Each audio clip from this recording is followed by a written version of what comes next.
It's already week 13 of fantasy football. I'm eliminated from 3 of my leagues. But that's not that bad. I'm in like 14 leagues, so still kicking.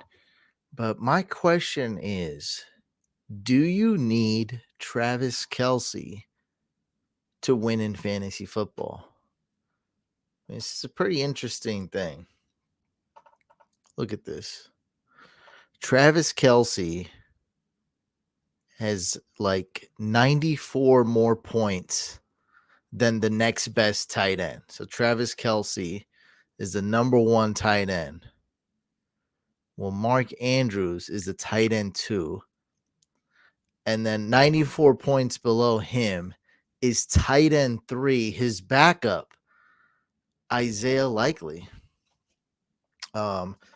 So some of you guys who are on YouTube may notice the stupid clickbait thumbnails. This clickbait's just getting out of hand. My main chat, this podcast is doing okay actually. My main channel, his views are down. So I'm just like from here on out, I'm just gonna do stupid clickbait. It's gonna be stupid stuff like 5 players you have to add, or don't do this, or your idiot league mates are gonna do. Like, I'll just every thumbnail is gonna be like that from here on out. I'm with it. What's gonna go wrong? There's nothing I'm that with can it, go wrong. Couch. There's nothing that can go wrong. I'm looking at the title though, and I'm wondering what do you have cooking up here though? It's nothing. It's Travis nothing. Kelce. I mean, we'll see. It's not. We're just Kelsey's just a topic. There's gonna be no Kelsey slander on the podcast, so it's just a total clickbait. It's just clickbait BS. I mean, what's the worst? Like, I have the subscribers that come in, they tune in, they listen regardless, and nobody else tunes in anyway. So it's like the worst case that's going to happen is engagement will go up and people getting mad, which Exactly. is Get a few fine. more clicks. Why not? Yeah, I try to be honest, and I'm very transparent, and just I keep it real. And it's like, it's not working out. That's not what YouTube wants. That's not what gets the clicks. So it's just going to be a bunch of clickbait BS from here on out. I'm just going to call everybody an idiot. I'm going to say everyone's overrated. I mean, it'll work. Like, that's how it is. Stephen A. Smith, Skip Bayless, that's what they're entertainers. But this is interesting. So, like, obviously the answer is no, you don't need Travis Kelce. Like, Travis Kelce's not going to be on 100% of fantasy championship teams. But it is an interesting topic, is in like, there's really not too many tight ends out there that you can really win a championship with. I don't think. Maybe Kittle, Fryer Muth, TJ Hawkinson. Now he's considered elite. Mark Andrews, I think that's about it.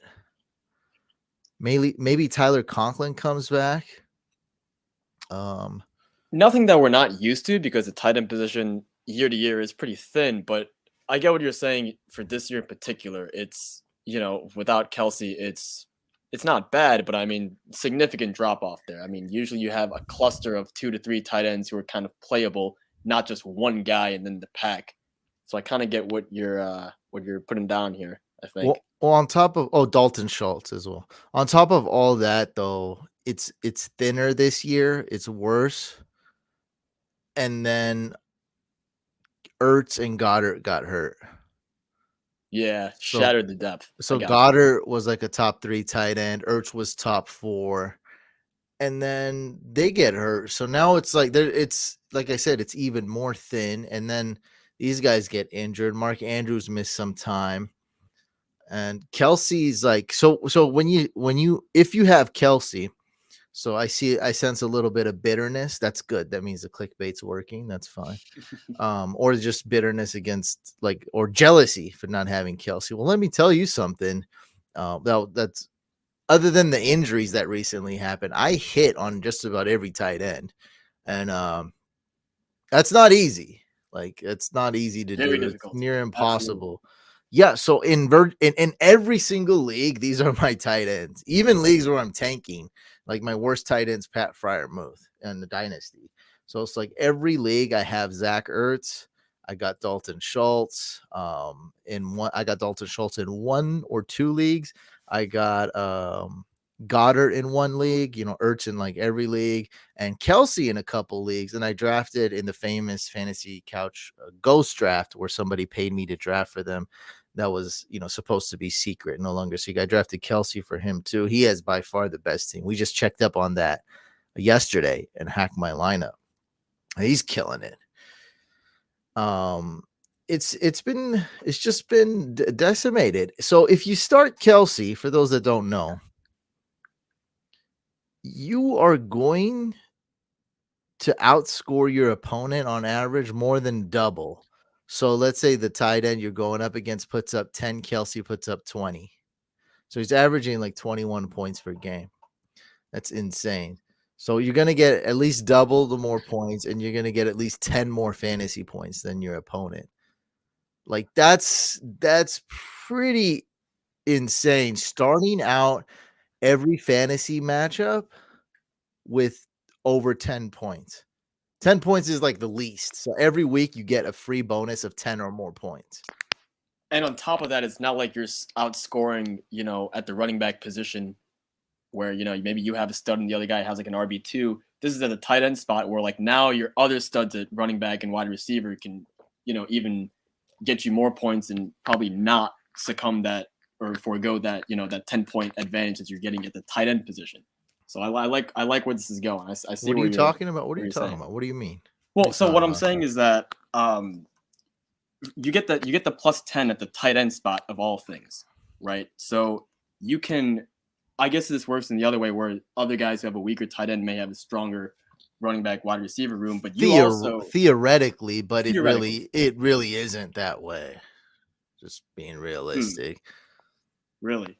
Okay. Yeah, I mean, realistically, like they drafted DeAndre Swift, so it's. I mean, what are you gonna do with Yeah, true. It's not. Yeah, right. I mean, it's just it's real. Like because I have Kelce teams, they're fine. Like there's nothing. I didn't like. Oh crap! I don't have a running back or flex like because I drafted Kelce. Like he's that good to where and there's a lot of busts this year to where it didn't matter. Like I don't know. Can you find a Kelce team that's just struggling?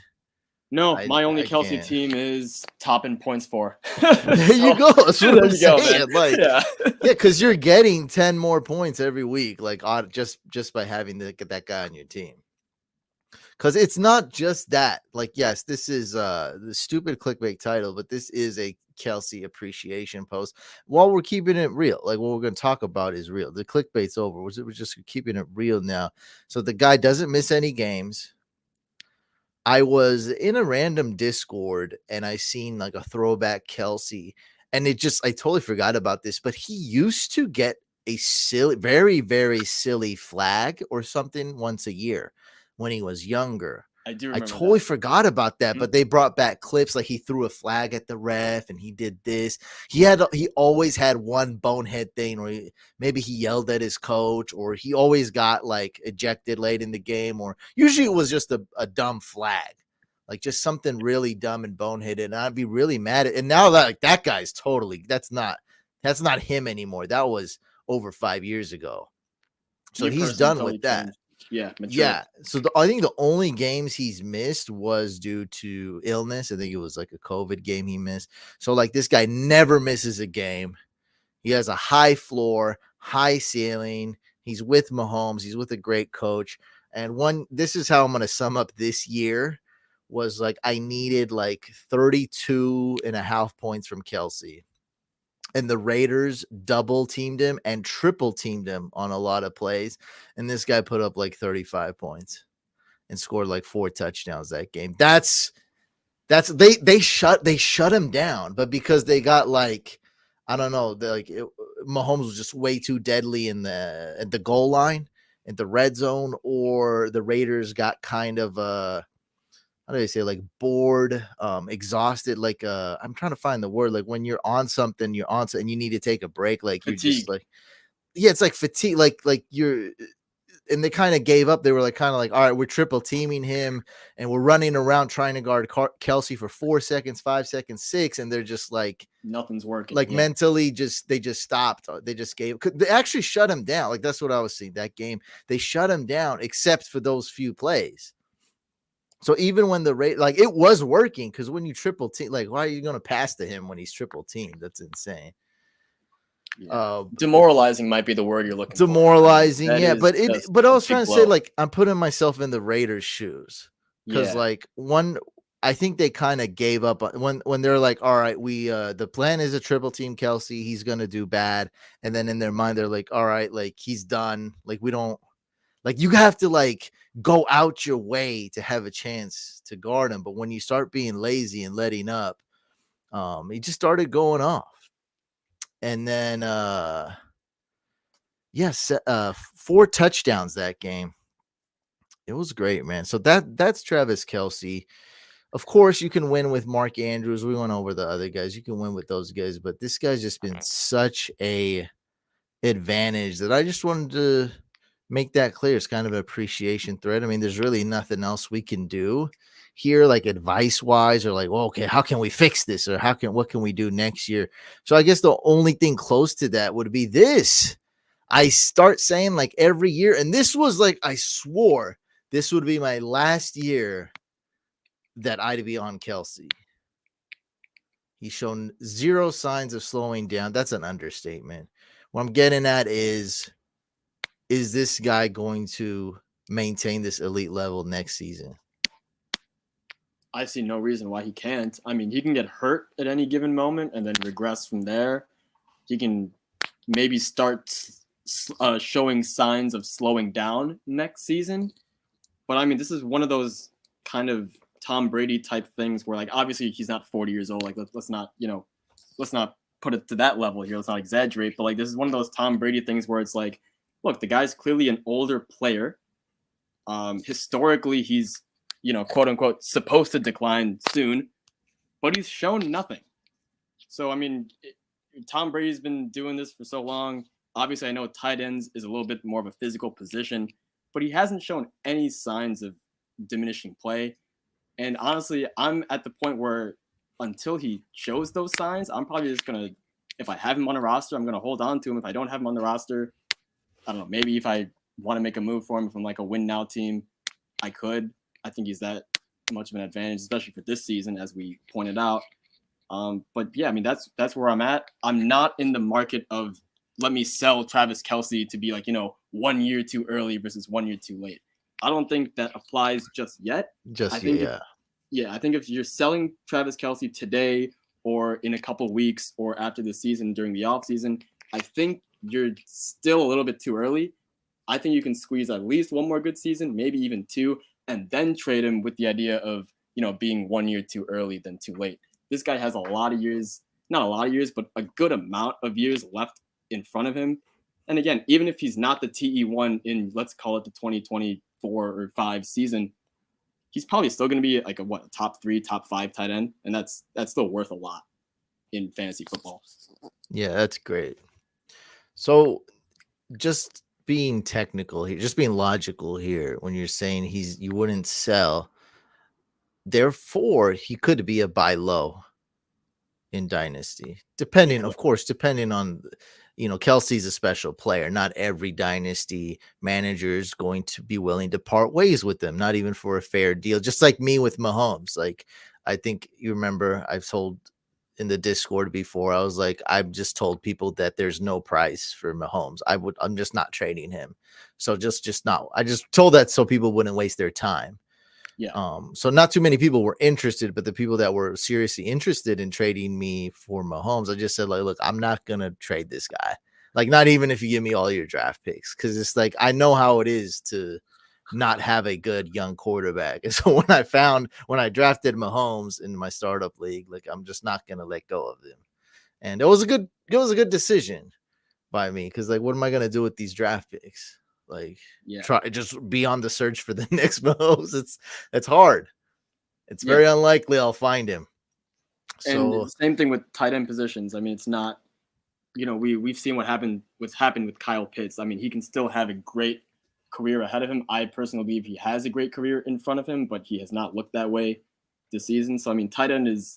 I don't want to say tight end is equally as difficult as quarterback because obviously there's so many busts at that position. But it's definitely difficult. It's definitely tight end's difficult. probably harder. It's harder to predict. It's just that quarterbacks last longer. So that's the main thing. Once you hit on a quarterback, you could have that guy for a decade, 2 decades. Like that's just not the case with any other position. But to the point of buying low for Kelce, I think the one issue you're gonna run into is that, and we kind of alluded to this earlier, a roster that has Travis Kelce is probably a good team right now. There could be that one or two, stray teams that are just, not really good and they somehow still have Kelce on the roster. Those are probably the ones where you want to quote unquote buy low from him and, offer up 2 firsts or something, go get him because he's that type of guy. But most of the time, you're probably going to be in a situation where the guy is win now and he's seeing Kelce and he's saying, why it makes absolutely no sense for me to trade Travis Kelce at this particular point. Yes, we can generalize that. That's fair to say. But I just keep in mind, I was responding to your like, I wouldn't sell on him. It's the same thing. Got you. Okay. Who would be the type of guy to sell Kelce as well? It's like right. You're more than likely trying to win a Super Bowl like this second. So, and if you do sell Kelce, that now you're all of a sudden you're not trying to win a Super Bowl. So exactly. It's like if you have Kelce in Dynasty, you're more than likely a win now team, or at least you're going for it. So, dude, if you have Kelce, you can win a Super Bowl. He's that good. And it's like I only have one. Actually, in Patreon League, I'm 6-6. Disaster with Kelce. And it's like just a little bit more luck, or if I drafted a little bit better, I'd be doing well because I didn't draft a quarterback and Cooper Kupp got injured. And so that's my team right there. I drafted Kupp and Kelce. You know how that goes. It's a top heavy team, really relies on those guys. So I drafted Stafford and Trey Lance. And so now it's over. That league. But because it's that bad, because of Kelce, I was 6-6. So that's still doable in a normal league. It's just I'm out of the playoffs in Patreon because you have to finish number 1.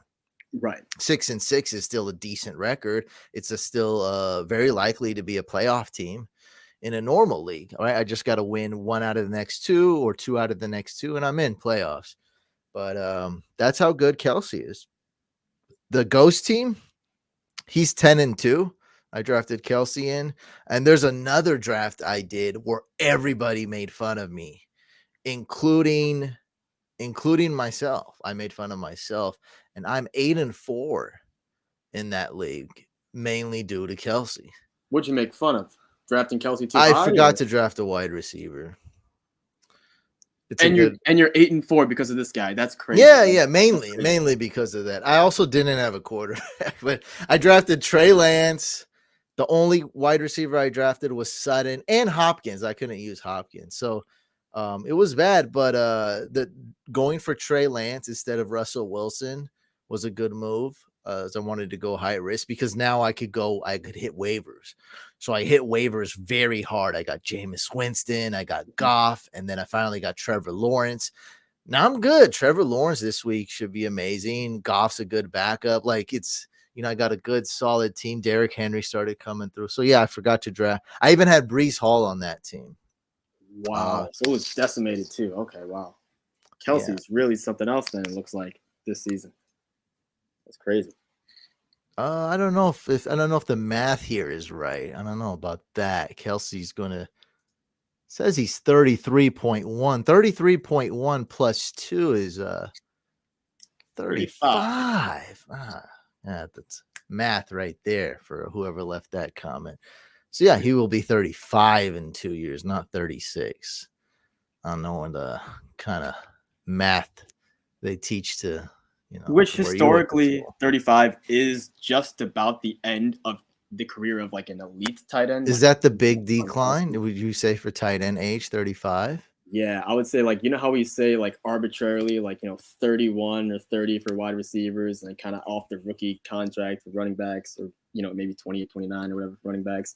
I think 35 for not every tight end, but a very select group of tight ends. We're talking about like the Hall of Fame type of guys, like the Kelce's, Gronkowski's, Tony Gonzalez's of the world. I think 35 is probably that age. That's why I'm telling you, if you traded him today, I think you're a year too early.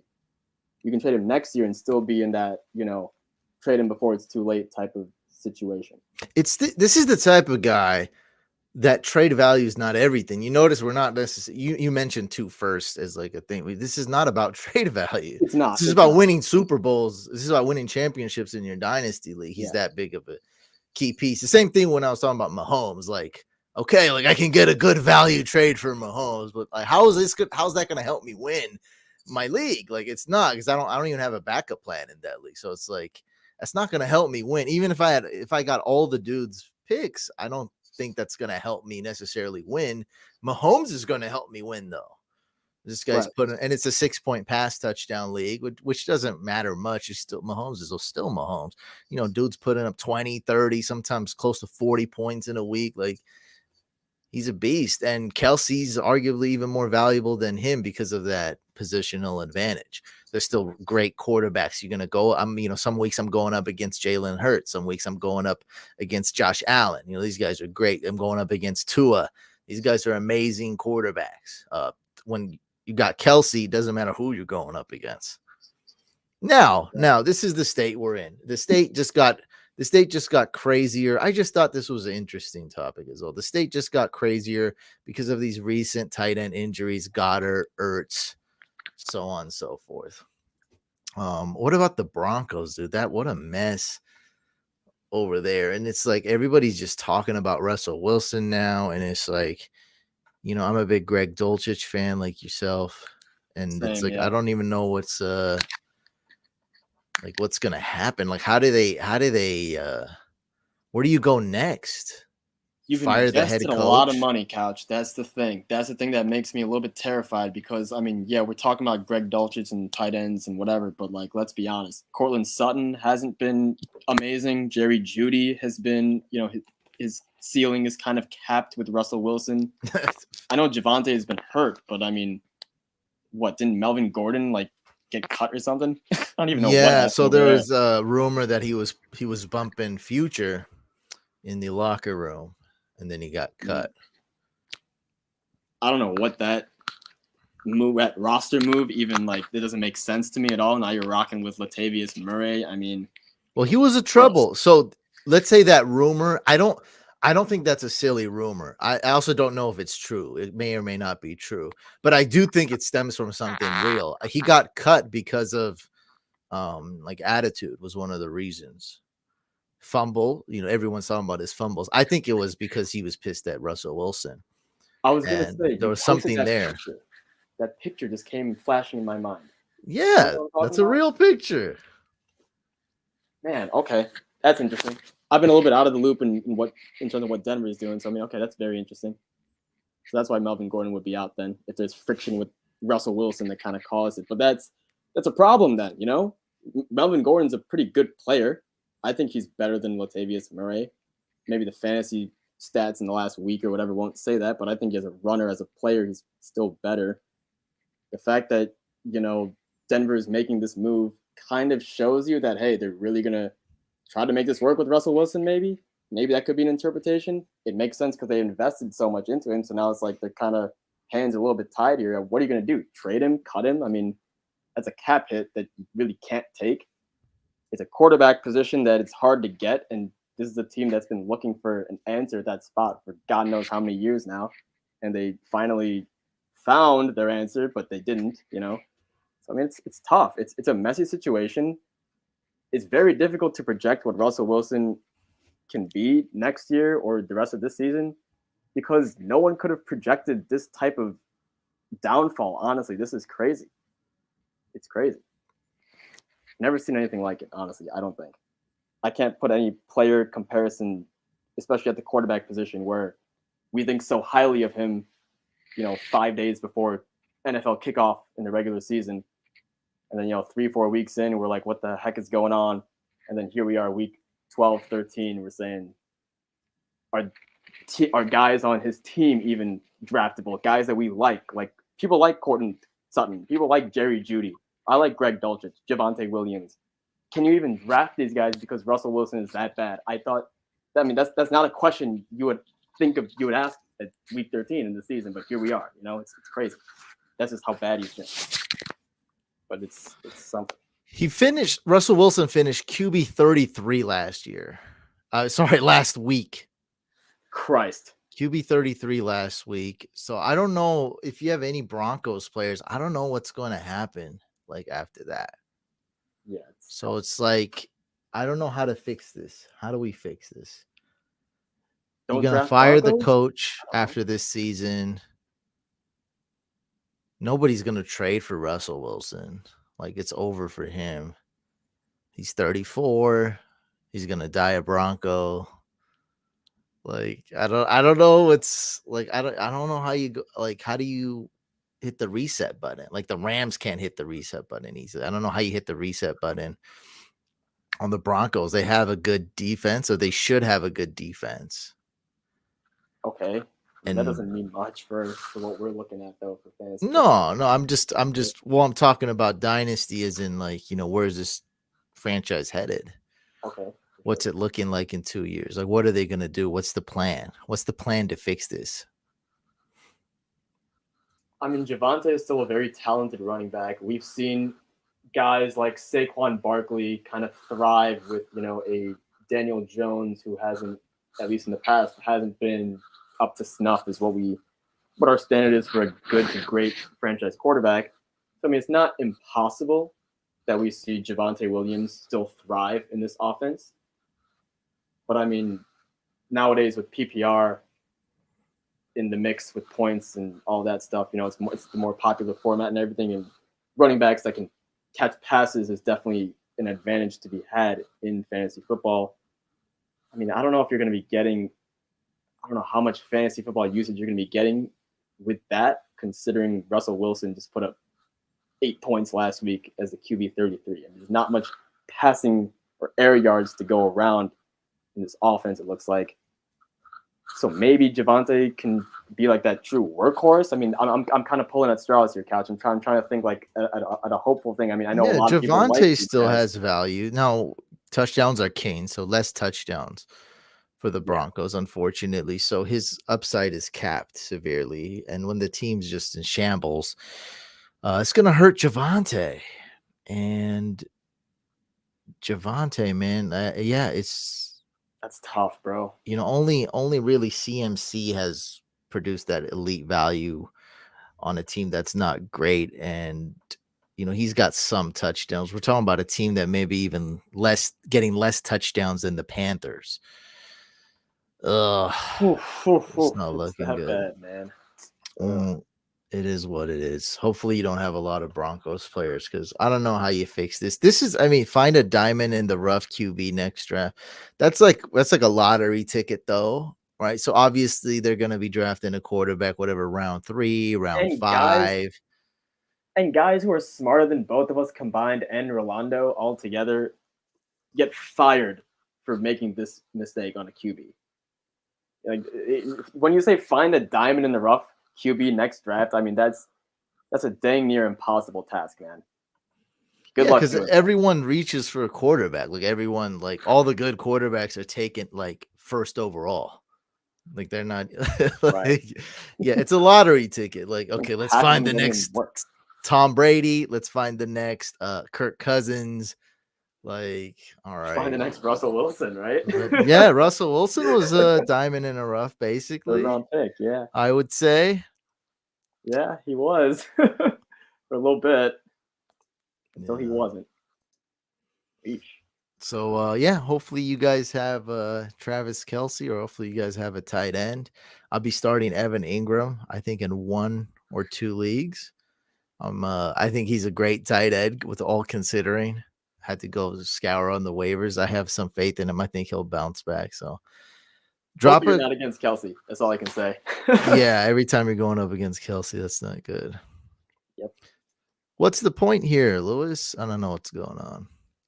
Baker Mayfield was first overall. He's not a good quarterback. Yeah, I mean, that just goes to show how difficult it is to pick a quarterback, and now on top of that, you're Yeah. saying pick one who's a diamond in the rough. I mean, that's even more impossible task on top of an impossible task.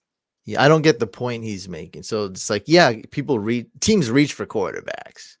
Like it's obvious. Yeah, Like that's what Baker Mayfield. So I don't get the point uh with this. Yeah, a lot of QBs are busts.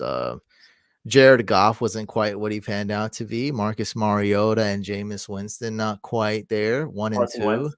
Carson Wentz the same year as Goff. Yeah, I mean it's um RG3 that Mm. same year Kirk Cousins was drafted to the same team. Yeah, it happens all the time. That's just the point. Like teams are reaching for quarterbacks. It's hard to draft a quarterback with the first overall or second overall pick, let alone in the 5th round or 3rd round, or guys like Cousins or Russell Wilson or Tom Brady. Um, Yeah. let's pivot to dynasty. So I want to talk a little bit about dynasties and like I traded for everyone's 2023 picks. I got them all. I traded a little bit for some 2024. And now I'm like going after 2025. So like what can I expect? I just traded a 2023 third rounder and Dallas Goddard on my rebuilding team for a 2025 first rounder. So, what can I expect from these 3 draft classes and to kind of compare them? So, 2022, this past year, I would say was just a great year for wide receivers. And I think that's really it for me. Like, it was just incredible wide receiver class. There's some good running backs, of course, Damian Pierce, Ken Walker, and Brees Hall if he didn't get injured. So there was that, but it was really just to me wide receiver class, just a ton of studs, ton of sleepers. That's how I describe 2022. Now compare those to next year, 24 and 25. Sure. So the cool thing about 2022, like you said, it was a receiver heavy class. We knew it was going to be a receiver heavy class 3 years prior. So in 2019, when you guys are having your 2019 football season, guys like me who are super into Devy football, which is an extension of Dynasty, people who follow the college football scene and the recruiting stuff and whatever, we are looking at their new recruits and we are seeing that there are a lot of wide receivers, not that many quarterbacks, not that many running backs, not that many tight ends, which tells you right away that, hey, we don't know exactly who. Like, we don't know if, okay, it's going to be this guy, that guy, John Doe or whoever. But we do know it's going to be a receiver class. So when we talk about 2025, I understand that it's 3 years away. I understand that a lot of people might be looking at me and saying, how can you predict a guy in 2025? You're really talking out of your rear end. You're just guessing. If I give you a name and I say, hey, this guy is going to be a stud, I am kind of guessing, projection. That's kind of how scouting works in a way. But what I'm going to do is I'm not going to give you any names here. I'm just going to tell you the general look and feel of each class. And this does hold up. I've been doing this kind of arithmetic with future classes since 2017. And for the most part that I've found is these trends that you see early, such as 2022 is going to be a wide receiver class. 2023, we'll talk in a second, it's going to be a running back class. You see these trends a little bit sooner if you know how to follow the recruiting and you know what to look for, etc. So 2022 wide receiver class, great. Obviously in Dynasty, wide receivers are valued a little bit more typically than running backs unless they're super high level, and that's kind of due to longevity. The position, running backs are kind of compared to like a brand new car when you drive out of the lot. It loses value as soon as you go from park to drive, pretty much, right? But when we talk about 2023, there's a couple talking points that I want to say without discussing any names. Obviously, Bijan Robinson is whatever. Everyone knows about him at this point. He's great. He's perfect. Fine. Great. The first round, very strong. If you need running backs, you're going to have a lot of options. If you just won your league and you have an older running back like a Leonard Fournette, or maybe a guy who's not, as great anymore as last season, like an Antonio Gibson, or maybe you have a guy like Austin Eckler and you're trying to look ahead. You are going to be able to replace, quote unquote, that running back with a younger guy as long as he pans out. And we think that this 2023 entire first round is talented enough to where that will work. So you're going to be able to do that. Okay. That's just how good and how deep the running back position is. When you have a class that's rich in one position, however, what does that mean? That means that some other positions are going to take a hit. Okay. The cool thing about 2023 is that not a lot of positions have taken that hit. We still have a lot of good wide receivers. And I think in this class, we have at least 4 tight ends who I would say, yeah, you could draft this guy in round 2, and I wouldn't look at you funny. I would say, yeah, this guy, maybe he made a very smart pick, right? So this is a deep class. This is a talented class. What I've told people ask me about trade advice for rookie picks in more generally than for players. Is what should I do? Should I get a 3rd round pick? Should I get a 2nd round pick? Should I get a 2nd round pick in this year or that year?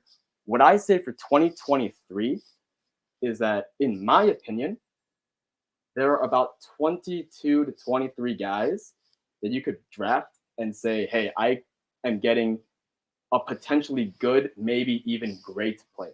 This is not the case at all in last year's draft, 2022, where the drop-off was kind of after like the 7th or 8th overall pick, right? You had those guys like Jamal Williams and Garrett Wilson, whatever. And then after that, then you had like this tier like Sky Moore and whatever. So if I were to put Sky Moore and Christian Watson and those guys, George Pickens, into this 2023 draft, it would probably be at the end of the 2nd round or maybe middle of the 2nd round. That's how deep this 2023 class is. And what I would recommend to everyone is, I understand that, people are kind of catching on quick to the idea that a 2023 first is like, it's a really valuable pick.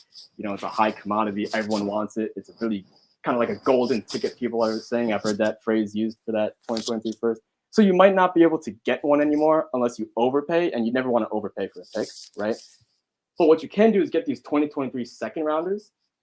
In particular, the top half, so kind of try to go for the early to mid rather than the late range.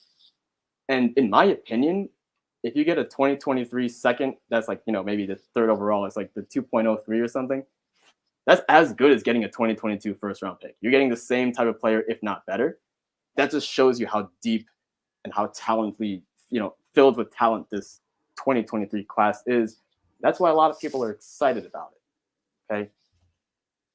My one thing, this is kind of getting more in specifics, and this is going to be a segue into 2024, is if you're like me and Couch, because we play in a league together, I'm like this, and some people in the audience, they play with leagues with me, so they know I'm like this. But for those who don't know how I operate, like I said, I'm a big college football guy, so most of my dynasty teams are kind of heavy rebuilds. I try to go for the college guys and try to get an advantage there.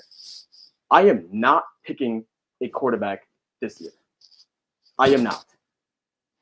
There's a very good chance that the number 1 overall pick in the 2023 NFL draft, Houston Texans, would be on the clock. Very good chance that's a quarterback. Very good chance 2 quarterbacks get picked back-to-back. Very good chance 2 quarterbacks get picked in the top 5. Very good chance maybe even 3 quarterbacks get picked in the top 10 of the NFL draft. I am not taking a single one of them because, as a guy who followed this college football, I know for a fact that if I don't spend these picks on running backs and wide receivers, I'm losing. Because 2024, much better quarterback class. The top 3 guys in 2024, easily better than the best quarterback in 2023. Far and away. It's not close. So that's why when it comes to like kind of constructing a roster for multiple years, 2023, focus on the other positions that are not quarterback. And in 2024, start attacking those darts. If you can get 2 of these 3 or 2 of these 4, however many quarterbacks end up being there in the 2024 class, you'll be in good shape. You're not gonna hit on both of them. Maybe you will, but you're gonna at least get a superstar type of guy with 1. and that's going to be enough to really kickstart the rebuild. And then you can just kind of get a fill-in guy like a Kirk Cousins as a QB2 by a trade and whatever to make the championship roster work. Okay. Let's go down to the last the next picture real quick. Somebody's in here. They want their. This is him right here. He wants this pick back. He wants his 2023 second back. We got a comment. Sorry, Dynasty Day Trader, give me back my 2023 pick, please. Can't do it. I'm sorry. I know it might be late, but Rashee Rice is there waiting for me. Eric Gilbert's there waiting for me. Those are a couple guys that I'm really into. Like I said, my player list is a little bit longer than consensus. I like a little bit more players than what's kosher. I'm going to give kosher advice and say just go for the early to mid second round picks. But for me, if I have a late second, I think I can rock with it. So sorry, Luis, can't do that for you. And in Superflex Dynasty, you're saying that you think some people were going to reach for these quarterbacks in 2023 rookie drafts. That's also true, which will push down my guys. That a guy that I have ranked 15 might go down to 19 now. So that's when you're talking about you don't want a quarterback this year. Yeah, I don't. Because I know it's twofold, right? One, I know very good players are going to fall because, like you said, people are going to reach on quarterback and Superflex. But then also 2024 quarterbacks are just amazing. And again, this goes back to my point earlier that we could tell. You could ask Drew. Drew's behind the scenes right now. We had a discussion about the 2024 class 2 years ago. I told him it's going to be a quarterback class, baby. Because when you have 7 5-star recruits, not all 7 of them are going to pan out, but at least 3 or 4 of them are. And that's exactly what we've seen. We've seen 3 guys just become absolute superstars in college. And who's this guy? We got a comment about him. Jackson Dart. Jackson Dart. He transferred. Used to go to USC. I think he transferred to Ole Miss. I'm not sure where he transferred to, but he's not one of those 3 quarterbacks. But he's definitely, like the commenters said, he's a guy to watch for. And that just tells you how insane this quarterback class is. We have 3 guys who look like bona fide NFL pros. And then we have another pair, Jackson Dart, the Michigan guy. You'll see him in the college football playoff. His name is JJ McCarthy. And then there's a kid out of Notre Dame. One of these 3 guys, maybe even 2 of them could also pan out. And now all of a sudden we have 4 or 5 quarterbacks. And we're looking at a class like the Justin Fields, Trevor Lawrence type of thing, where we have, 5 quarterbacks get taken in the first 10, 15 overall picks. And it's just a quarterback-rich class, and everyone goes crazy on QBs. But again, we've seen Fields looks like he's panning out. Lawrence had a great game. We don't really know about Trey Lance, but I still feel, based on the talent, that he could be something in this league, especially with the 49ers and how they're built. That's 3 out of 5, dude. Those are good odds to land a franchise quarterback for your fantasy football team for the next 5 to 10 years. So that's basically all I have to say on Jackson Dart. He's one of those, definitely watch for him. He's one of those sleeper type of guys who can just further bolster the class. I want to talk one more thing here before we move on to 2025. If you noticed on the last picture, I had some 2023 firsts and a lot of 2023 seconds. And that's kind of based on the price, right? Like, I got a lot of these 2023 firsts for cheap, like kind of, being proactive. But then after that, after I got those 4 picks, or the 3 other ones rather, people started to catch on in the league that these picks are, pretty valuable, and it was too late.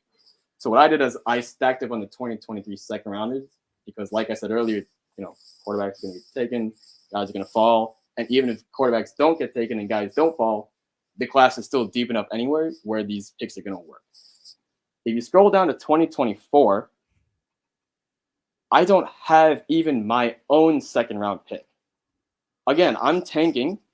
Even if I expend all these picks and build a roster, it's not going to be like a championship type thing. That's supposed to do with only 4 firsts and 6 or whatever seconds. It's not going to happen, right? But the bottom line here is that in 2024, I've traded away my own second round pick, the 201 in my mind. because that's what it's probably going to be. Maybe if not 201, maybe like 203, 205, something a legitimate second round pick. I just traded away years in advance. Why did I do this? Because again, from the recruiting thing and knowing the numbers and how the quantity of a class doesn't really change, the 2024 second round doesn't look good. It doesn't look good. It looks like a third round class. It looks like a late, the 202, 203 looks like a guy that you should be taking at around like a late second or maybe even early third round price in a typical, standard rookie draft here. So I am loading up on 2024 first, and I'm trading away my second. If I can trade away a 2024 second for a 2023 second today, I'm doing it. I'm doing it. I'll even give my third and fourth round pick to make it happen. Because that's such a better. You have to somehow think. You can't just think of the numbers and the picks like trading a 2 for a 2. You got to think of the players too. You got to think of what's available, who's going to potentially be there, what types of talent you're giving up. When I'm giving up a 2, 3, and a 4 for a 2, in a vacuum, the guy who's getting 3 picks, he's like, all right, I'm moving my 2 1 year later, and I'm getting more picks. That's great. But to me, it's like I'm just trading 3 trash players for a more reasonable dart. Good chance that my one dart throw doesn't work, sure, but at least it's a better lottery ticket than the 3 that I'm giving up, right? And furthermore, I've also, and this will be the segue to the 2025 class, I have traded my 2025 first away already into 2024. And this is 3 years in advance. The 2024 first round couch is better than 2023. It just straight up is. Quarterback is a big reason why. We've talked about Michael Mayer, the tight end, but 2024 has a dynamite one as well, so that's kind of even. I think the running backs, while the quantity in 2023 might be more, the quality is better in 2024. So the overarching point here is 2024 firsts are better than 2023 firsts, but the 2023 class is deeper than the 2024 class. And furthermore, if you want to be even more, one step further, 2023 seconds are very valuable. 2024 seconds are not that valuable. I get it. Right. Did we talk about 2025 at all? We're about to right now. Oh. And this is gonna be pretty quick because this is a very shocking thing here. 2025 class is the thinnest class I've seen since 2017. The best? Thinnest. I was like, oh crap. Okay, all right. That's the opposite of what I said. For the thinnest. Yeah, for the visual listeners here, you're seeing a pretty thick guy on your screen, but the class as a whole is very thin. It's very top heavy, and I'm terrified, bro. Unless I have a top 5 pick, I don't think I want a 2025 first. A lot can't a lot change, or you really think it won't? But I don't think we're gonna go from 5 great players to 10 great players. So we're talking like strictly college freshmen? Yes. Is the math right? College freshmen? Correct. College freshmen, and then also some 2024 guys who might, wait one more year, take that extra year in college, 4th year, and then it always happens, right? Like one guy is like, oh, he's gonna take another year. What's going on? Sure, but then let's add 2 guys to the list. The class ends at the 107. If you got the 108, 109, 110, 111, 112, sorry, bro. You're not gonna get a good player. Yeah. I'm telling you right now, based on how this works, like we're not gonna just magically get 5 new guys and not lose a guy. We can get 5 new guys, but then we'll lose 3 along the way. And we only gain 2. That's just how the college game works, unfortunately. Yeah. So what Sushan's saying is, just for those that don't know, we always say he always says, like, so if there's 5 running backs, let's say in 2 years, that are good, and that's it. He's saying that number, from all the data he's gathered every time he scouts for rookie drafts, that number will remain 5. Even though Chuba Hubbard is out, he gets replaced by somebody else. So the number he's seen always stays the same. If there's 10 quality prospects, there's going to just be 10 quality prospects at the end of Right. the day. Yeah, we lose some, but then we gain some Give or along take the one or way. two, maybe 10 Yeah. becomes 9 or 12, but that's really about it. It's not going to go from Yeah. 10 to like 17. It doesn't happen. I wish it did. It would be great. It makes my job easier as a rookie college football type of guy, but that's not how it works, unfortunately. We lose guys all the time. We get new guys all the time. This is how it is. Who are we The guy you're looking at looking at here? on the screen is basically kind of the way I want to talk about the 2025 class. It's extremely top heavy. You have guys like this man at the top of the list. He's not even the consensus RB1. For those who are listening, we have a picture of Branson Robinson. He is committed to the Georgia Bulldogs, currently the top college football team in the nation. They won the national championship last year. Good team. Everyone knows Georgia. Georgia usually has a strong running back core and a strong tight end core, typically year to year. And this guy looks insane. This was taken a year ago when he was 17 years old. This would be after his high school, this would be the summer between his junior year in high school and his senior year in high school. They have a rivals camp over there for all these high school recruiting stuff that they have going on. And as you see from the tweet, this guy, he's big, man. He deadlifts 720 pounds. Crazy. Only problem is there's not many guys like him. There's 3 running backs, maybe 4 running backs in this class.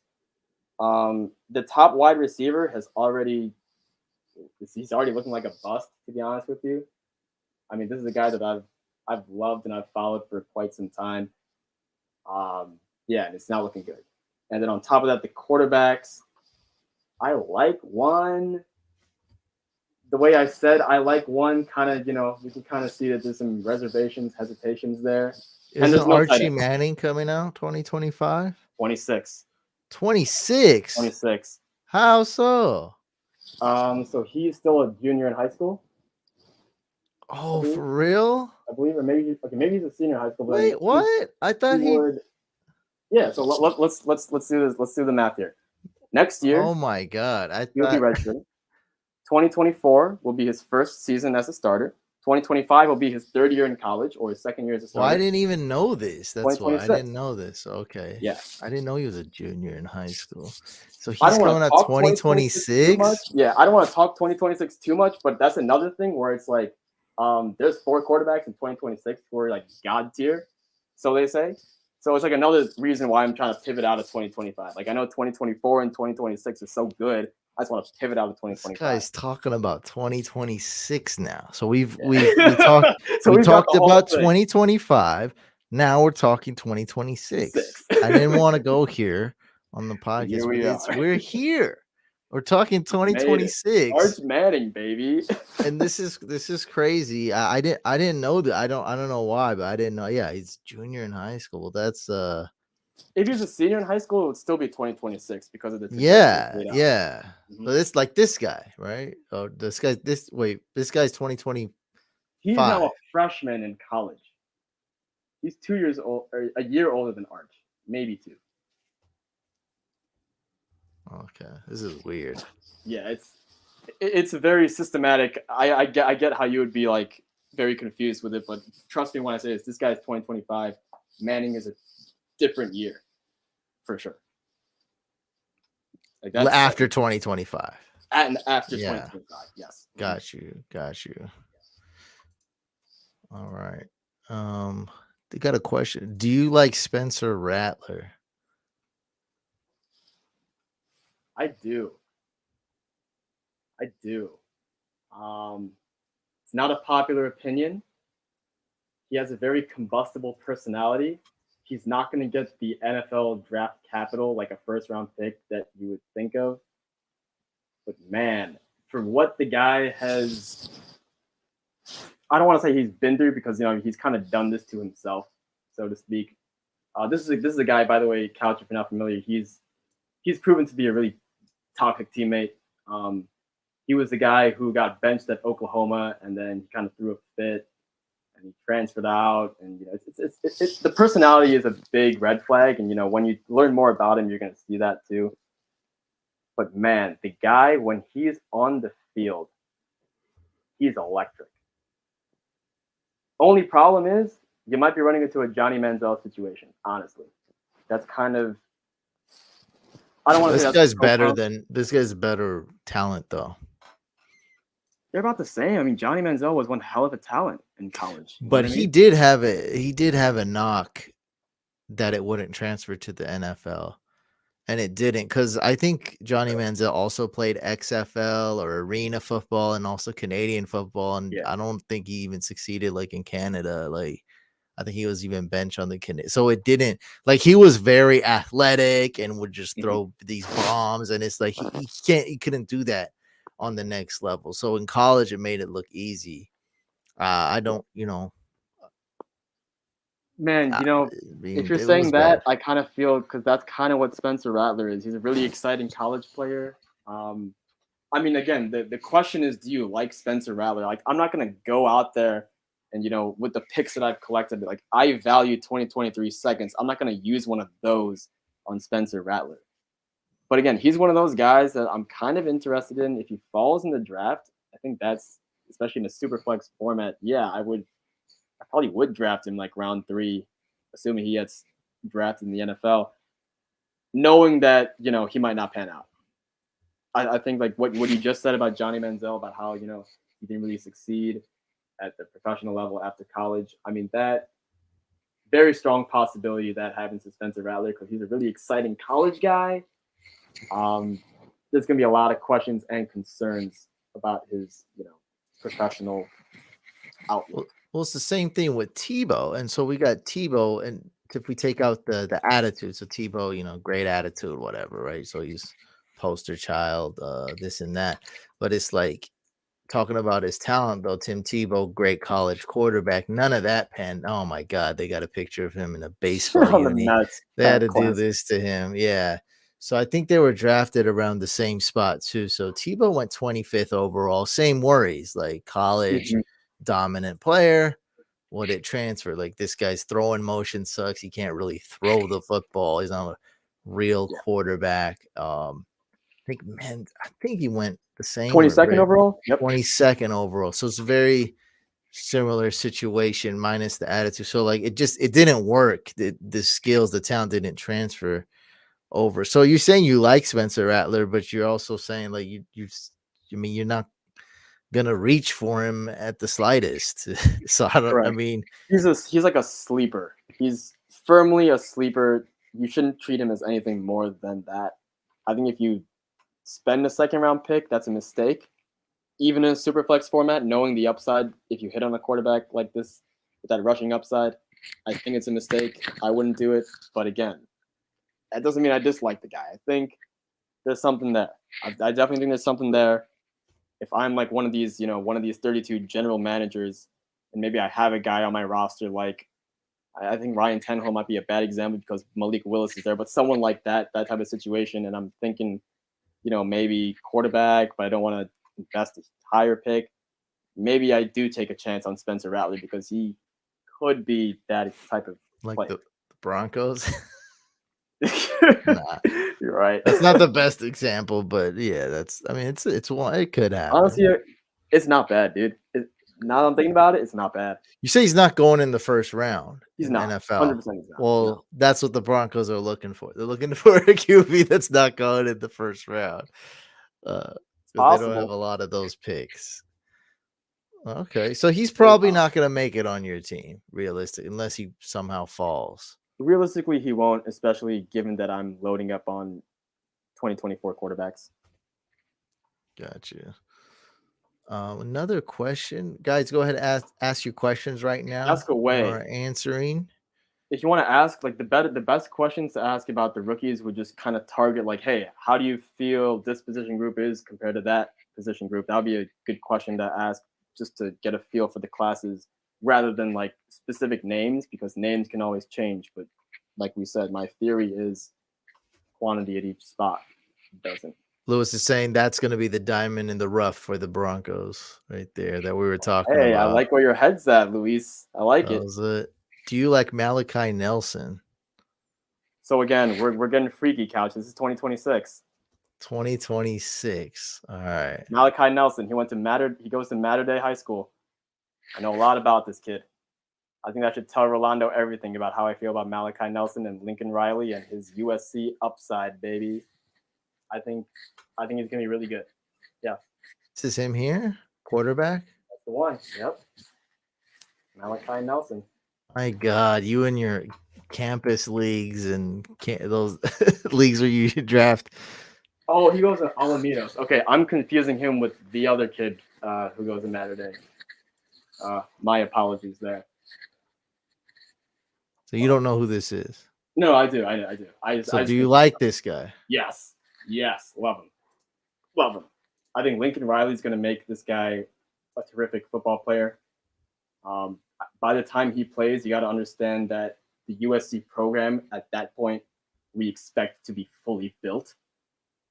This is going to be a powerhouse Trojans team like we've used to seeing with the Reggie Bush days and the Weinhardt days. I mean, this team is back, all the way back. And by the time he's the quarterback, they're going to be in full force. Like, we're going to be talking about USC like we talk about Alabama and Ohio State and Georgia. And this kid is going to be a very big reason and a big part of that team. USC Trojans hard commit. Oh, yeah. November 30th. 2021. 2020, last year. Okay. Mm-hmm. Jeez. Yeah, this is when you guys in your freaky 2026 questions. Now is the time, because I don't know about any of Wild Dynasty Traders songs. I don't know any of this stuff. Sushane, will Dylan Raiola make Ohio State beat Michigan again? I think so. I think he's okay. This guy is crazy. He's basically Trey Lance size, but like now, he's a high schooler. Dylan Raiola is the top quarterback in the. Oh God, Couch! I'm sorry to do this to you. I'm so sorry to do this to you. But this is the question that came up. He's in 2027, homie. We should not even entertain this question. I'm very confused. Yeah. Wait, what do you? Dylan Raiola is a 2027 prospect. Dylan Raiola is 2027. I mean, how many of us in our dynasty is going to be alive? I mean, dude, look at I'll be there. I'll be alive and well. We need to make the dynasty league into a vampire league so I can live, so I can survive. God, yeah. That way, I will never die. So it'll be like 4,027. I'll still be drafted. Yeah. He's the same top age. recruit in the entire class, by the way. He's like the headliner of that class, if you will. Raiola. Since you follow college football, do you like the ASU hire? Who is the ASU hire? I can't remember. Are you talking about a coach? What is he talking about? Arizona State University. Coach? Yeah. I'm not familiar. I probably saw it. Just remind me, please. How do you feel about Michael Pittman's brother? Micah Pittman, he goes to Oregon, I believe. I like him, but I like his teammate way more. Troy Franklin. He's better. He's kind of like my type of receiver. I like the bigger receivers. He's also won me money in DraftKings, Couch. And the college fantasy football? Troy Franklin. I abused that guy on DraftKings because he's so low salary. So that's basically I know the question was how do I feel about Michael Pittman's brother, whose name is Micah Pittman. I like his running mate or his teammate at the receiver position a lot better, Rolando. Troy Franklin, 2024. Kenny Dillingham? Never heard of him, Holly. Never heard of him. Oh, the ASU hire. Oh, right here. I got the article up. ASU football's Kenny Dillingham, coach hire, earns rave reviews. Yeah. It's, what I'll say about this without knowing who the guy is. It's cool to have a strong coach. I think LSU just hired Brian Kelly from Notre Dame, and There's a lot of movement going on. USC, Lincoln Riley, right? But what really matters, and this is kind of what I've been learning just as being a coach on in a D3 team, it's really about the recruiting, man. Um, the coaching is, I mean, it's definitely, once you're at that level, Nick Saban versus Kirby Smart, I mean, that does make a difference. It does impact the game. But when you're talking about the college level, where it's not like the NFL is very, there's parity, whereas like, any given Sunday type of stuff. College is very, kind of top heavy, bottom feeders, like there's a stark difference between if you're a good team, a great team. There's not really an any given Sunday mentality there until you get your program to a certain point. So the coaching hire, as that article said, could be a home run. I'm not going to deny that. I'm not going to debate that. What I will say is that let's see what recruits he gets behind him at Arizona State. It's also Arizona State. It's not, I mean, it is like a warm weather place, but it's not as desirable as a place like USC, as a place like Florida or LSU. It's just not, because the program history isn't there. So I mean, let's see what he can do. But his success will be dependent on his recruiting classes in the next couple seasons, pretty much. Finally, we have a normal question from Adam, who's impatiently waiting. Start Kareem Hunt or Van Jefferson? I'm going to go with Kareem Hunt because I can at least trust the Browns a little bit more. Both are terrible options. I'm just going to say they're not ideal at all, but the Browns should have a big lead. Kareem Hunt might have one of his better games this week going against the Texans. Since we're on Kareem Hunt, should I start Deshaun Watson this week? Oh, I have him as QB9. I think if you don't have like a top 6 quarterback, I'm fine with it. Okay, I'm gonna do it then. So it depends on your other option is basically, but not a top 6 quarterback. Yeah, so between him and Trevor Lawrence, that's pretty tough. I might go T-Law. But then anything worse than Trevor Lawrence, yeah, might as well. Because this is how I figure it. There's a lot of people that have Deshaun Watson do a lot of back and forth in their head. It's a complicated. It can hurt your head. It's like the magnets when you try to put 2 magnets together and it's like this. Yeah, a little resistance. I feel you. I like to keep it simple. Jacoby Brissett, he hasn't been horrible this year. Okay, Jacoby, what is he ranked? Jacoby QB 17. That's not bad. And I figure Watson's better than him. So that's it. We'll just keep it simple. Sure, it might be a little bit rusty. This is good. This is like a practice game. This is like preseason. Like once he gets it'll be fun. It's not a game where he's like, oh crap, I'm facing the Buffalo Bills. Like, oh crap, I'm going against Mahomes. Like, nah, you're going against the Texans. Like, you're good. It's like a home game for him. Yeah, it's fine. Like, come on. Like, it's good. Easy game to ease into. I feel it's the team that gave him all the NDAs. Like, he's good. They handed him all the paperwork. Like, he's good there. What is weird though? Like, I mean, now we're on the podcast. I don't talk about this a lot, but like, let me bring up this article. Sean Watson. A lot of people don't know about this. Some do, but a lot don't. Okay, this doesn't seem to be the best article, but this is the first one I found. So I think the owner or something is doing that. I don't know who's buying the ticket. I think the owner's buying the tickets or whatever. Hopefully it says in this article, but yeah, 10 of Deshaun Watson's accusers, I believe, will be attending the game. It's weird. I know. It's kind of cringe, bro. Yeah, it's very weird. Yeah, and a lot of people don't know about this. I wish I can find. So I mean, like, what is the purpose? Like, why would these women want to go see the guy that they accused play football? It's not like someone's buying him the ticket, so like 10 of his accusers are gonna be there to like, I guess, see him fail. Like, I don't know. Like, I don't like when there's like real situations and then like they're kind of making it into a meme almost. Like, all right, guys, like boo him and hold this sign up. Like, I don't know, is weird. Whatever.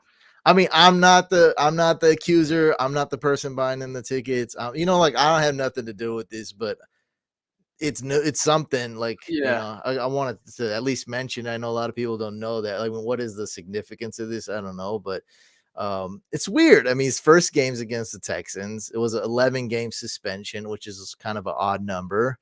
And regardless, though, I think it's going to be a cool game for him. I think he'll be good. Obviously, there's some risks, but I would start him. Like, I think it'll be fine. I think it'll be just fine. I think he's better than Jacoby Brissett. I'll start him with confidence then this week. Yeah, look, there's a little bit of risk for sure, but hey, it's against the Texans. I think he'll be fine. Okay, last question. Maybe. How do you feel about college football expanding to 12 teams in playoffs? I literally just had a discussion with one of my friends about 2 hours ago, maybe an hour ago, before coming onto this podcast about this topic. When this first came into light earlier this college football season, right away, my immediate thought was, hold on. Right now, the system is the top 4 teams will be in the college football playoff, and the college football playoff means, in terms of college, everything. No one really cares about the Rose Bowl anymore like they once used to. No one really cares about the Sugar Bowl, the Cotton Bowl, the Orange Bowl, whatever. Now it's all about the semifinals and the CFP and the national champion and who is the 1, who is the 2, 3, 4, and how does the AP 25, how do those rankings shake out? No one cares about the 5, 6 unless like you're a fan of that team. You're like, we should have been 4. That's all it is. Okay. No one watches whoever the 5 ranked team plays in their tournament. It doesn't happen. So there was a rumor that the 2026 season for college football would be the first season where they would expand the playoffs from 4 teams to 12. Okay. This means that I'm going to say something very obvious here, but I'm going to come back to this point. When you expand the playoff from 4 to 12, more teams get in. I understand what I just said is super obvious, but let me get to this point here. Texas Longhorns are not a top 4 team. They can be a top 12 team. The reason why, and I'm going to say this definitively, this is not confirmed, this is my thought couch, but I'm going to say this definitively because I will believe this to my grave. The reason why they even thought about expanding the college football playoff is because of one guy only, Arch Manning. He will be the starting quarterback for Texas in the 2024 or 2025 season. He will be good enough to get Texas not as a top 4 spot, because there's so many other programs that are ahead of Texas in terms of the entire team build, but he will be good enough to get a top 12 ranking in the country for his Texas Longhorns, and they want him to be in a CFP. I am convinced that is the reason why they expanded the playoffs, not because of ratings, not because of these rumors from 3, 4, 5 years ago. No, they see Arch Manning, this insane crown jewel. Wait, what is that? I thought that means ratings. It does, yes. But what I'm trying to say is their motive for doing this is not based on, if we expand from 4 to 12, the ratings will go up and more people will view. That's going to happen. Not just because of the 12 teams, because of one guy who's going to be in the play. Yeah. Okay. Manning. That's why. And I smell a lot of money. It sounds like a lot more money if he's in it. Oh, yeah. A lot more graphics and overlays and hype and hashtags and all these things. You don't watch college football couch. If I told you Arch Manning was playing in it, you're gonna watch that, of course. I remember I watched Alex Smith. I watched Vince Young. I watched the big one. I watched Reggie Bush. There you go. Yeah, I watched the big ones. Games. Yeah. I even watched Deshaun Watson. There you go, man. But yeah, you got Arch Manning. That's like even better than that. Exactly. So it's like I'm watching Arch Manning. Yeah, 100%. So there's too many hashtags and flashy things and commercials, and Arch Manning's gonna be drinking Dr. Pepper and singing a song and this. Like, I gotta watch that. Yeah, I'm gonna see if I can pull up this text basically to wrap this up. But that's how I feel about the 2020 the college football expansion in 2024. I think it's basically because of Arch. So I texted my friend at 9:29 Central Time, so about 2 hours ago. I said, I told you it was for Arch last year, did I not? And he says, yep, Arch Manning, you nailed it. So now he's convinced as well. Again, I'm not trying to say that I'm right here, but I'm going to go to my grave believing that I am. Because let's be honest, the timing of this is too suspicious. Way too suspicious. Why not now? Why not next year? Why wait until 2024 when that's the first year that Arch is projected to be the starting quarterback? Because that's what they want to do. They want to get him in the play. That's my opinion. That's how I feel about it. That's weird. Okay. Well, I got to start trading for some 2026 picks now. Soon. As soon as 2023 is over, you're going to see me trade for some. Yeah, it's not open yet, right? Like on Sleeper, you can't trade for 2026 yet. Correct. Not yet. Okay. But as soon as this is done, we will. Yeah. Okay. People are after Bijan Robinson, the whole tank for Bijan and let me get that 101. If you think that is a frenzy right now, tanking for Arch Manning is going to be unbelievable because in Superflex, he's a quarterback, dude. It's going to be unbelievable how many guys decide to tank 2 years in advance, maybe even 3 years in advance just for this guy. I know in my debut league, I'm tanking like 6 years in advance because I really wanted my hands on this guy just because, I knew that if I tank, I'll be able to get him. But I got to wait 4 or 5 years to see him. I'm down with it, man. Let's rock and roll. He's that type of guy. Hopefully. All right. Let me ask you one. How many dynasty leagues are you not in full tank rebuild mode? 2. 2. One of them is totally win now. I have no rookie picks. Really? This is I've got Tom Brady. Is that hard for you? Is because it's not in your difficult. DNA. I feel like it. It's not, yeah. And So then the other one is it's a rebuild, but I'm 1 year into it, so I already have Jamar Chase, AJ Brown, Treylon Burks, Pitts, Freiermuth, Mahomes, Lawrence, Fields, and I have like 3 2023 firsts and 2 2024 firsts. So I'm just loaded in that one. So you're not you don't think you can win this year with that? No, because I have no running backs. No running, because that's the one thing I need to hear. So, but next year you'll be able to compete really good. So I'm going to get yeah, a Bijan type, if not him, 3 or 4 good running backs via rookies or via trade or whatever. You guys know I don't really like a lot of these labels like 0 RB and like I feel like a lot of this is just flashy stuff now, like just to sound cool, right? But I think I'm really next year in redraft and just kind of in dynasty in general. I think I'm really leaning towards a hero RB strategy.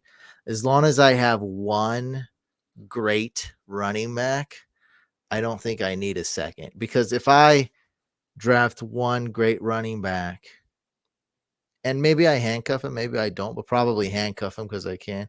And then I draft like 5 other like super late running backs, sleepers, and other people's handcuffs. I'm gonna be fine. Especially if you have a loaded roster, yeah, for sure. Yeah, and well, it's gonna be more loaded because with instead of drafting an RB2 and possibly RB3, I'm gonna be taking another elite wide receiver or taking possibly a really good quarterback or tight end, probably not both. So yeah, I'll be having quality, elite tier 1 quality at those other positions instead of just going robust RB. This and that. And then in terms of dynasties, we're talking about that. Like you could easily cuff, like, here's my league. I do have experimental dark mode on, so this could look a little bit weird. Like this is one strategy I'm doing. It's not hero RB or anything because that's more like redraft strategy. But just in terms of dynasty, like one thing I've been doing, it hasn't been totally planned, but I've been drafting every Patriots running back. It's worked out pretty good. I don't think I reached for Damian Harris. I got Ramondre Stevenson in round 3, rookie draft. And, this might not work out, but I got Pierre Strong, I think like in round 3. So it's kind of like, like I got the Patriots running back. That's on lock. So let me go look, like, let me try to fill this in. Like, I don't feel like we need a lot of running backs anymore because it's just more ways to get burned, more angles, more ways, more directions on how we're going to get screwed. Just reaching for running backs left and right. It's too much. Yeah. Yeah, I kind of agree. I understand that, I was just saying a little bit ago that the 2023 running back class, RBs are the strength of the class. 2023 is a good class. So if you have the strength of a good class, it must be a great position group, which it is. But I also kind of realize that, guys like Deontay Foreman, if they have the starting role, if they have the opportunity, they become as good as, DeAndre Swift, if not better. Yeah, RBs are DeAndre all Swift about is better too. opportunity. And that's not to say in 2020 for Dynasty, you can't draft 2 running backs. Like, no, you can draft 2. I mean, I Of guess you course. can draft 3, but if you already have 2, then you probably don't want to do that's what I'm really saying. Then you probably don't. I mean, I made a mistake too last year in a startup draft. I went Saquon Barkley and Dalvin Cook, 12th overall and 13th overall. It's super flex, tight end premium. I shouldn't have done that. It was a Yeah, bad that's move. right. And now, Saquon's much better, this and that, but it's like, no, it was a bad move at the time. Like, you can't just go like all in on these RBs. Like I'm saying, it just leaves you with more ways to get screwed. Yeah, definitely. Um, Another point to add, it's a little bit of a different point, but just another point to bring up here. Um, if you are gonna do like, because I know in the Throne Dynasty League that we have going on, for example, Couch, we don't have any RBs. We have, I think, Hassan Haskins and Treston Ebner, and both of them are getting pretty much next to no points, if not 0 points. So we don't have any running backs. And the reason why we did that is because we do know that the next 2 years coming up, RBs are rich in talent and in quantity. So there's a good chance that we're going to be able to get running backs, talented running backs in the draft. So you don't necessarily always want to go with, just from, I'm talking about dynasty specifically here, not redraft. You don't necessarily always want to go with, I'm in a startup, I got to build my RBs last. Let me just not pick RBs. You do want to pay attention to what is available in the next upcoming rookie class, if not 2 years out, just so you can get a feel of like, for example, in 2022, if you needed running backs at that point, I mean, yeah, if you got Brees Hall, didn't really do it for you. He did for a little bit, but you're probably better off attacking the strength of the class, which is wide receiver. So you want to set up your roster so you can attack it that way. So that's kind of why we did that in Throne Dynasty. It works for a startup this year with the 2023 draft upcoming. It will also work doing this next year with the 2024 draft upcoming, just because it so happens that these next 2 years are RB rich.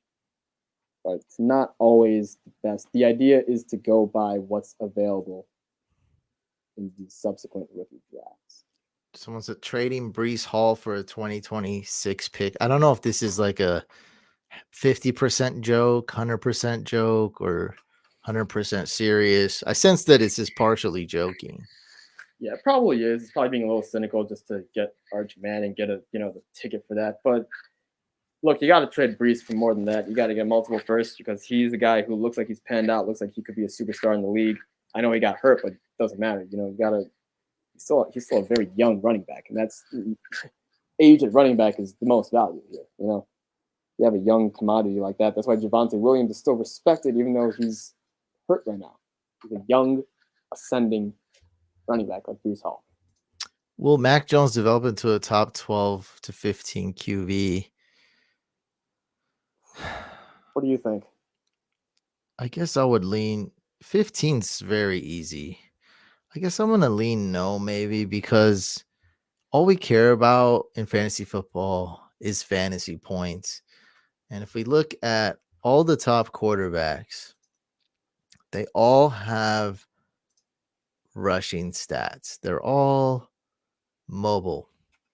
We're looking right now, by the way. Oh, this isn't standard scoring. This is a little skewed, but 6-point pass TD. But Mahomes rushing upside, Allen rushing, Hurts rushing, Burrow rushing, Lamar rushing, Justin Fields rushing, Geno Smith. What is he, kind of like Tannehill? Like, not really.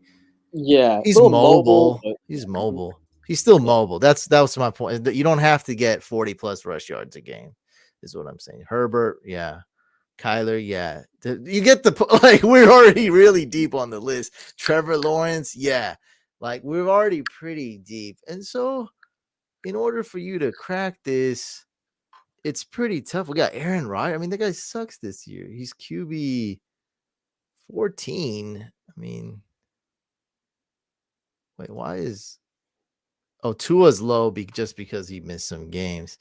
Mariota's up here. Like Mariota in this league, Mariota has more fantasy points than Kirk Cousins, or almost exactly the But same. that's where we're putting Mac Like, Jones at. We're putting him in this type of category: Mariota, Cousins. yeah, but I've Carr. only counted 2 quarterbacks that aren't mobile. Yeah. That's what I'm So saying. So he's it's got to be the really best immobile quarterback to be. Derek Carr. Yeah, so it's like top 12. I'm just gonna say no because there's only gonna be one.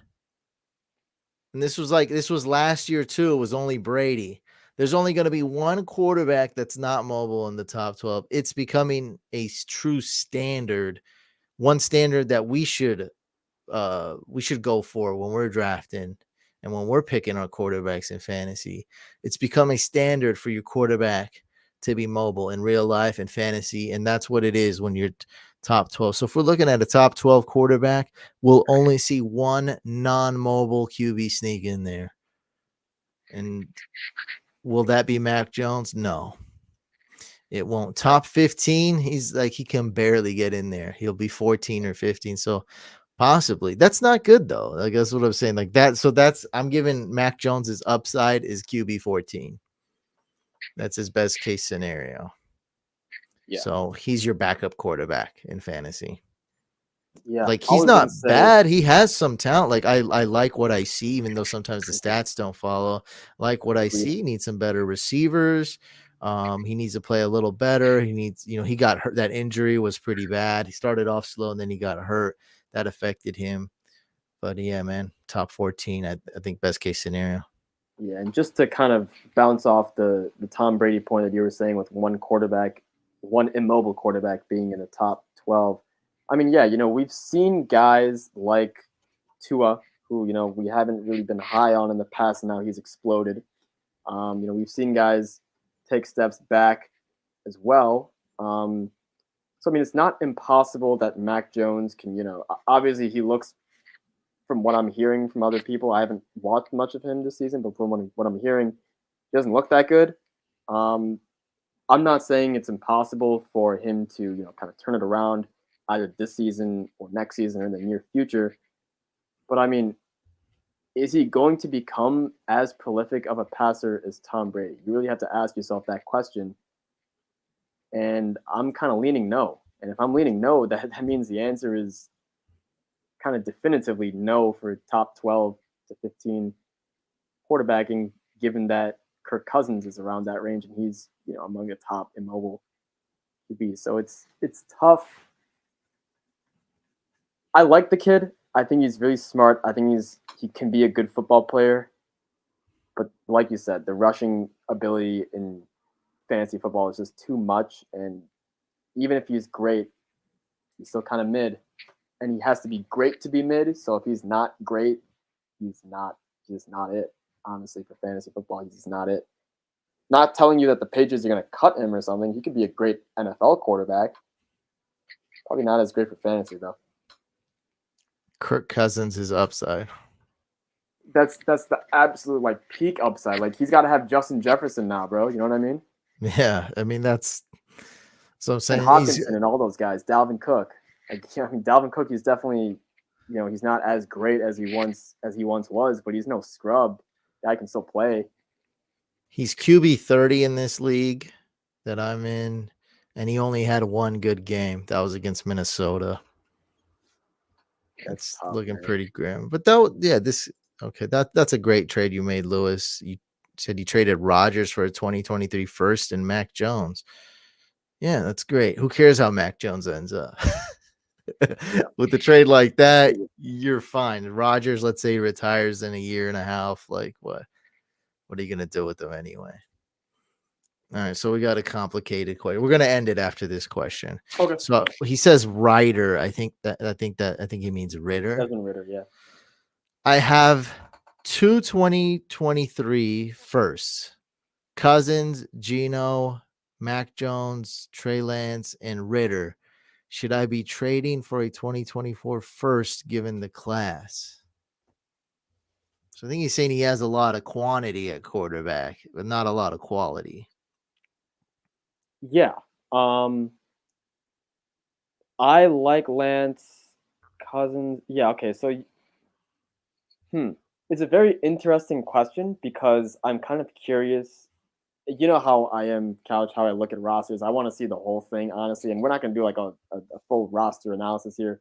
But I mean, the fact that you have one, two, three, four quarterbacks. I'm looking at Cousins, Mac, Lance, and Ritter, and maybe three quarterbacks who you invested premium picks in. Like you're not going to get Trey Lance late in a dynasty draft, and that you didn't get Mac Jones or Kirk Cousins late in a dynasty draft. You didn't.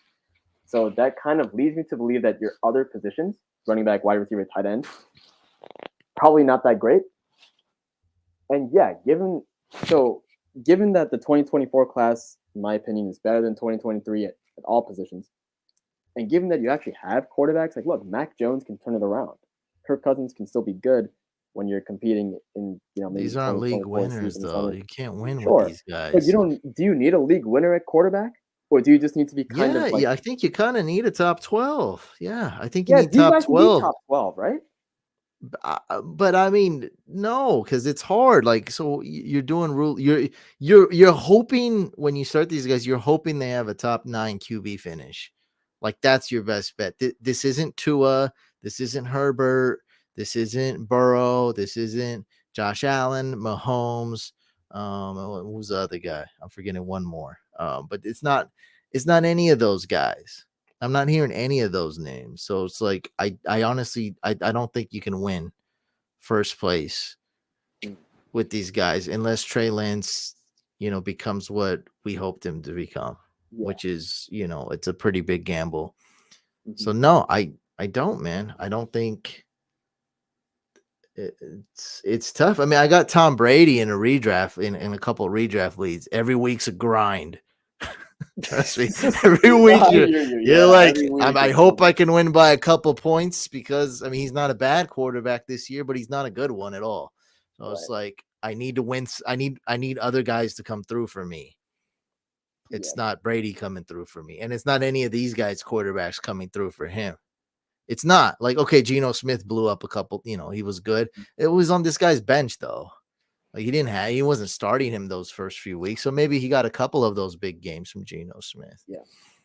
Like he I'm just gonna gave us his say basic roster. He's got some. I think he's lacking a wide receiver. He didn't name any. Oh, Jamar Chase. Okay, so he's got the tight end on lock. He's got. He doesn't have. Yeah, his team's okay. yeah. Okay. It's not amazing other Cool. than quarterback, but he's got tight end on lock. He's got Ramondre. He's got Jamar Chase, Pittman. Yeah. I think my It's a bottom solid line roster. answer to that question is yes, trade for the 2024 first, but kind of for a different reason than what he's laying out. I would trade for 2024 because, like I said, it's a better pick than 2023. I think if we're comparing like the 110 versus the 110 in these years, I think you're gonna get a better player in 2024. That's just my gut feeling here, and that's what a lot of evaluators are also gonna say. And because 2024 picks cost less right now because they're 2 years away, now it's kind of the time when you want to buy them. Um, if you're looking at quarterback specifically, yeah, you probably want to at least formulate a plan where you're getting rid of a Kirk Cousins or a Mac Jones to get a receiver or a running back or something. Because if you're going to set up for a quarterback pick in 2024, I mean, to get a first round pick, you still have to give up something kind of legit. You're not going to get it for dirt cheap. You're still going to give up something legit. And if you're going to just add another quarterback, that'll be your 1, 2, 3, 4, 5. That'll be your sixth quarterback on the roster. I mean, you're probably going to be thin elsewhere. At the same time, let's assume Lance does pan out. Let's assume Mac or Cousins or someone is QB 12, 13, 14, in that range, competent enough. You could still trade for that 2021 pick today and use it at a skill position, RB, wide receiver, tight end, to further help your rosters. So, I mean, that's basically whichever way you pick, the answer is yeah, you should probably get that 2024 first. Don't overpay for it though. You know what I mean? Don't overpay for the pick. But if you can get into a nice kind of like a buy low, a little bit of a discount type of thing, I'm all for it. It's a good class. It's a good class. It's exciting. All right, we have a question here. Last question. After the last question. Twitch fam Marcelo asks, he needs 3 wide receivers and a flex. Debo, Godwin, Pickens, DPJ, Josh Palmer, Treylon Burks, Pacheco, Jalen Warren. All right, so this is what you're gonna do. Obviously, Debo is gonna be tough, so I might not be able to give you a direct, like, exact answer to this. But Godwin from now on is a borderline must start. He's sort of back to his old self. Right, he's always going to be like top 13, top 15, top 12 on all my rankings. So you're going to pretty much blindly be starting Godwin from here on out. Right? The only reason I don't say must start is because maybe some people are in a 10-team league or something and they're just absolutely disgustingly stacked. But other than that, Godwin moving forward, he's going to be good to go. So got number 1 start is going to be Godwin for you. And Debo, let's just leave him out. Okay, let's just say he's not playing because, like, he didn't practice today. It's looking pretty grim. Like, let's just say he's not playing just for, just to make this better, right? Because obviously, if Debo was 100% and he was healthy, he'd be starting him. Okay, so Donovan Peoples-Jones and George Pickens, I would lean towards starting those two. You didn't say if it's PPR. I imagine it's at least half PPR. I got a sense this guy's a PPR guy. So those are the 2 guys I would go with, Pickens and Donovan Peoples-Jones. I would not go with Burks. Yeah, he said it's full PPR. He's questionable, I believe. Yeah, but I still wouldn't go with him. Okay. Josh Palmer is a really good start as well, so he'd be my 4th option. But I know you just need 3. So you're definitely starting Godwin. You take a risk with DPJ, start Pickens. Josh Palmer would be my 4th. Keep tabs on Debo Samuel and the 49ers practice participation tomorrow. That's going to be a huge sign of what's to come. Friday's practice participation reports. All right, guys, we're going to end it there. All right. Peace out. Always a pleasure.